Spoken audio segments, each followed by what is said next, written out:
আমি এখানে বিউলির ডাল ভিজিয়ে রেখেছিলাম, এখন এগুলোকে আমি পেস্ট করব।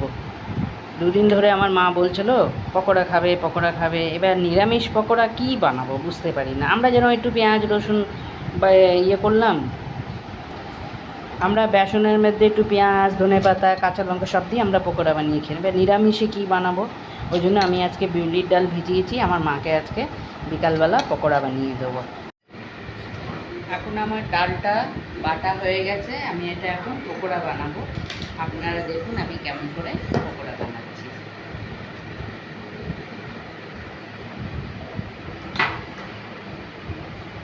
আমি আগে একটুখানি নিরামিষ পকোড়া বানাবো, ওই জন্য আলাদা করে আগে একটুখানি বাটা নিয়ে নিলাম, আর নিয়ে নিচ্ছি অল্প একটু ধনে পাতা আর একটুখানি কাঁচা লঙ্কা, আর দিয়ে দেবো স্বাদ অনুসার নুন।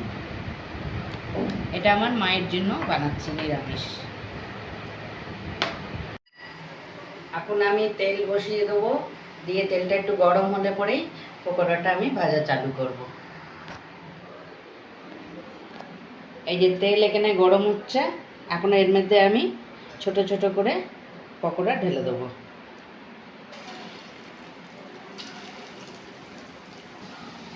পকোড়াগুলো আমার এখানে ভাজা হচ্ছে।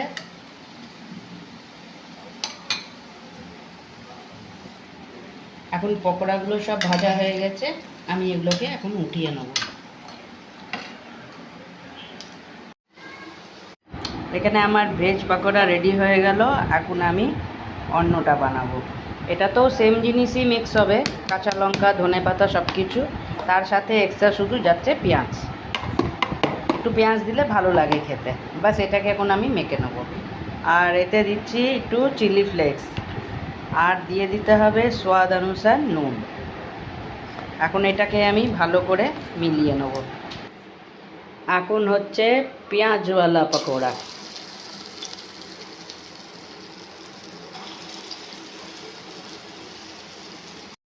আমার মায়ের জন্য আমি এখন পকোড়া নিয়ে এসেছি, দেখি মাকে দেই, মা খেয়ে কি বলে।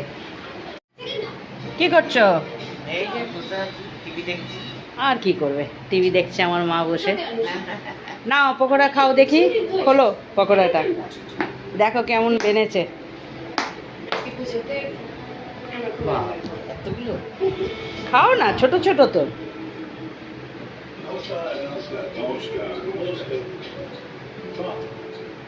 ভালো হয়েছে?